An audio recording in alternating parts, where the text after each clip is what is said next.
دوستو یہ داستان ہے ایسی زمین کی جسے مکہ اور مدینہ کے بعد سب سے اعلیٰ مقام دیا گیا ہے، جہاں سے ہمارے نبی محمد صلی اللہ تعالیٰ علیہ وسلم معراج کے سفر پر گئے تھے، اور جہاں پر کئی سارے نبیوں کی قبریں بھی موجود ہیں۔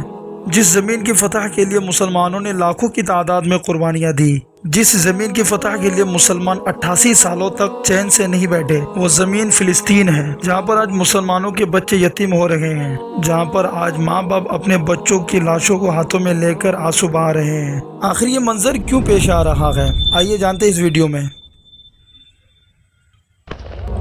دوستو آج جو اسرائیل اور فلسطین کی لڑائی چل رہی ہے، ہم وہ سامنے سے دیکھ رہے ہیں، لیکن اس کے پیچھے کی تعارف سے روبرو نہیں ہیں ہم۔ آئیے جانتے ہیں اس کے پیچھے کی تاریخ کو۔ دوستو یہ زمین تین بڑے مذہب عیسائیوں، یہودیوں اور مسلمانوں کے لیے بے حد مقدس ہے۔ عیسائیوں کے لیے یہ وہ جگہ ہے جہاں پر حضرت عیسیٰ علیہ السلام کی پیدائش ہوئی تھی۔ یہودی کے لیے یہ جگہ اس لیے مقدس ہے کہ اس جگہ سے ان کا پرانا رشتہ ہے، اور مسلمانوں کے لیے یہ وہ جگہ ہے جہاں سے ہمارے نبی محمد صلی اللہ تعالیٰ علیہ وسلم معراج کے سفر پر گئے تھے، اور اس زمین پر کئی سارے انبیاء علیہ السلام کی قبر مبارک موجود ہیں۔ دوستو ابھی کچھ دن پہلے حماس نے اسرائیل پر حملہ کیا تھا، اور یہ حملہ اب تک کا سب سے بڑا حملہ رہا ہے اسرائیل پر۔ آپ کی معلومات کے لیے بتا دو کہ حماس نے اسرائیل پر صرف 20 منٹ میں 5000 راکٹ چھوڑے تھے۔ اسرائیل اور غزہ کے بیچ جو بارڈر بنا ہوا تھا اسے بھی توڑ دیا گیا، اور اسرائیل کا ڈیفنس سسٹم بھی ان کے راکٹ کی برسات کو روک نہیں پایا۔ کئی سارے لوگ بارڈر توڑ کر اسرائیل کے اندر گھس گئے۔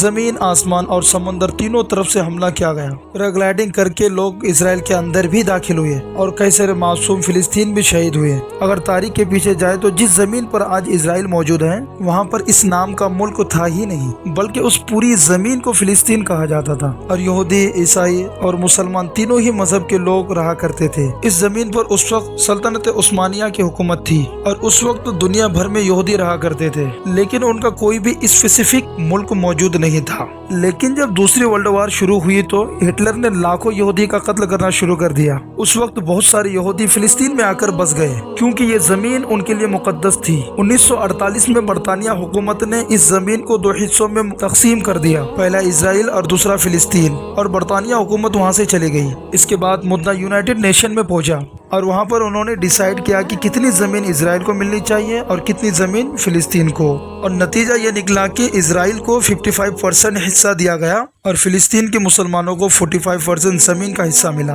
اور مسجد اقصیٰ کے بارے میں کہا گیا کہ یہ انٹرنیشنل کنٹرول میں رہے گا، اور اس طرح پیدائش ہوئی اسرائیل ملک کی۔ لیکن عربی ملک اس فیصلے سے انکار کرتے رہے، اور آخر انہوں نے اسرائیل کے خلاف جنگ کا اعلان کر دیا، اور اس جنگ کا نام دیا گیا فرسٹ عرب اسرائیل وار، جو کہ سن 1948 میں لڑی گئی تھی۔ اور اس جنگ کو اسرائیل جیت جاتا ہے اور کئی علاقوں پر اپنا قبضہ بنا لیتا ہے، اور اس کے بعد بھی کئی ساری لڑائیاں بھی لڑی گئی، لیکن وہ اتنی ضروری نہیں ہے، نہیں تو ویڈیو بھی کافی لمبا ہو جائے گا۔ اب اسی نقشے کو ہی دیکھ لیجئے اور سوچئے کہ جب اسرائیل بنا تھا تو کتنی ساری زمین فلسطین کے پاس تھی، لیکن اب صرف 12% زمین ہی بچی ہوئی ہے۔ کسی وقت یہ زمین پورا فلسطین تھا، اب صرف گھٹ کر 12% ہی بچا ہوا ہے، اور اسی کی وجہ سے آج یہ بیچارے فلسطین اپنے حق کے لیے لڑ رہے ہیں۔ ذرا غور سے سوچ کے دیکھیے کہ وہی منظر پیش آ رہا ہے جو کہ ہمارے ساتھ ہوا تھا۔ انگریزوں نے آ کر ہمارے اوپر حکومت کی تھی، سوچ کے دیکھیے ذرا کتنی مشکلات ہوئی تھی، اور اس سے کئی زیادہ مشکلات ان بیچارے فلسطینیوں کو ہو رہی ہے۔ ہزاروں کی تعداد میں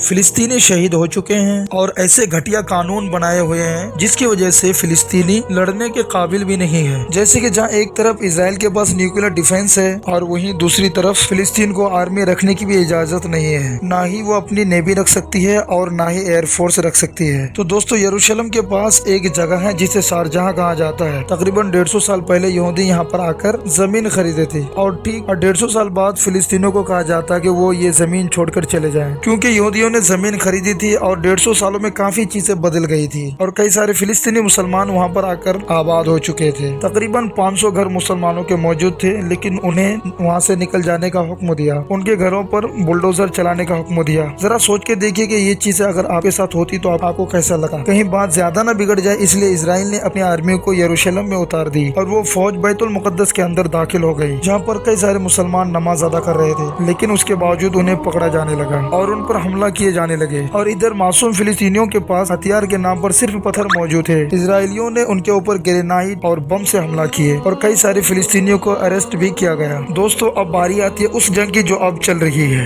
دوستو حماس ایک جماعت ہے جو